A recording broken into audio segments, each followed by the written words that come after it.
Hello everyone, welcome to DRS. Today we are going to study about carbon and its compound. ये chapter बच्चों को बहुत ही ज़्यादा tough लगता है क्योंकि इसके कंसेप्चुअल क्वेश्चन बहुत ज़्यादा आते हैं और इसको अटेम्प्ट करना भी थोड़ा डिफ़िकल्ट हो जाता है। तो हमारी अप्रोच यहाँ पे ये रहेगी कि पहले हम इसके कंसेप्ट बेस्ड जो है अच्छे से कर लेंगे। उसके बाद जब हम धीरे-धीरे इसके कॉन्सेप्ट कर लेंगे, we will do the questions और कॉन्सेप्ट बहुत टाइम नहीं लगेगा। छोटी सी चंद मिनट की वीडियोज़ में आपके मैं कॉन्सेप्ट खत्म करवा दूंगी सो दैट आप इसके क्वेश्चन इजीली अटेम्प्ट कर सको। क्वेश्चन मैं कंसेप्ट होने के बाद आपको दे दूंगी जिससे आपको ये पता रहे कि अगर मैंने ये कॉन्सेप्ट पढ़ा है तो इससे रिलेटेड क्वेश्चन कैसे आएंगे। हालांकि देखो बच्चों को क्वेश्चन पता होता है, कभी कभी कॉन्सेप्ट पता होता है, दोनों को जब हम इक्वलेंस नहीं देते तो हमारा आंसर गलत होता है। कभी कभी क्वेश्चन में क्या लिखा है हमें ये समझ नहीं आता, कभी कभी आंसर हम किस चीज़ का दे रहे हैं ये भी हमें समझ नहीं आता। तो मेरा यहाँ पर आपके सपोर्ट में ये बोलना है, एक बार जब हम कॉन्सेप्ट करेंगे और उस पर्टिकुलर कॉन्सेप्ट से रिलेटेड क्वेश्चंस कर लेंगे so it will be much more easier for us to attempt the question for that particular concept। ठीक है, तो लेट्स बिगिन। सबसे पहले हम जो कॉन्सेप्ट पढ़ने वाले हैं वो है बॉन्डिंग इन कार्बन। तो बॉन्डिंग इन कार्बन से पहले यू शुड नो कि कार्बन कौन से ग्रुप से बिलोंग करता है। मॉडर्न पीरियोडिक टेबल में हर कोई एलिमेंट ग्रुप से और एक पीरियड से बिलोंग करता है। तो जो कार्बन है वो हमारा 16th ग्रुप में पाया जाता है और इसका एटॉमिक नंबर बनता है 6।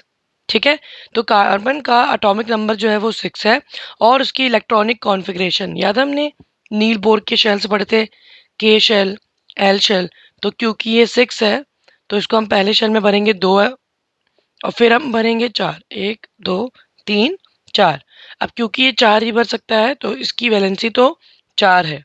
अब इसे अगर नोबल गैस कॉन्फ़िगरेशन या जिसको हम बोलते हैं ऑक्टेट पूरे करने हैं तो कार्बन को या तो 4 इलेक्ट्रॉन गेन करने होंगे या 4 इलेक्ट्रॉन लूज करने होंगे, राइट।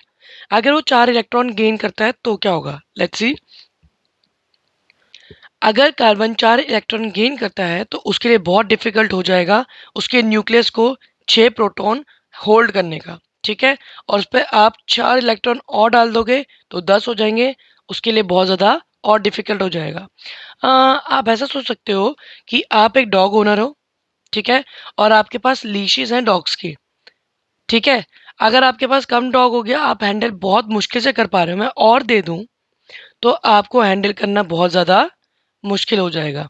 कुछ ऐसा ही हाल अपने कार्बन का होता है जब उसको होल्ड करने पड़ते हैं 6 इलेक्ट्रॉन से ज़्यादा, दैट इज़ वाई वो गेन नहीं कर सकता। दूसरा, अगर वो लूज़ करे तो क्या होगा, तो ऑलरेडी उसके पास कितना है, 2 यहाँ है और 6 यहाँ है। जिस पोजीशन पे वो है अगर वो ये लूज़ कर देगा और 2 इलेक्ट्रॉन पे स्टेबल हो जाएगा तो इसके लिए बहुत ज़्यादा एक मेटामॉर्फिकल डिफरेंस आ जाएगा क्योंकि वो 16th ग्रुप से है और आप उसको ऐसे ग्रुप में पहुंचा रहे हो जिसकी सिर्फ वैलेंसी 2 होती है। तो इसके लिए बहुत बड़ा चेंज है। It is difficult because it requires large amount of energy to remove 4 electrons. जब आप 4 इलेक्ट्रॉन रिमूव करते हो, हालांकि आपको लगता होगा ये ईजी है, लेकिन 4 इलेक्ट्रॉन रिमूव करना बहुत ज़्यादा टफ होता है क्योंकि जितना आप उसको रिमूव करोगे इसका मतलब आप अपने ही पार्ट को रिमूव कर रहे हो। तो रिमूव करने में आपको क्या लगेगा, बहुत ज़्यादा एनर्जी लगेगी। वो एनर्जी कार्बन के पास नहीं है। क्योंकि वो एनर्जी कार्बन के पास नहीं है, it is much more difficult for carbon to lose the electron. That is why carbon एक सहमति पे आता है जिससे वो क्या कहता है कि ना तुम दो ना मैं इलेक्ट्रॉन दूंगा, मैं क्या कर लूंगा, sharing, sharing the electrons, and that is a much more better way to sustain.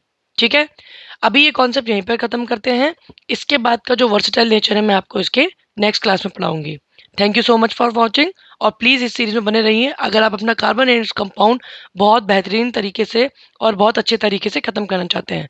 कोई भी आपको डाउट होगा या कुछ भी आपको चाहिए, please write in the comments. Thank you.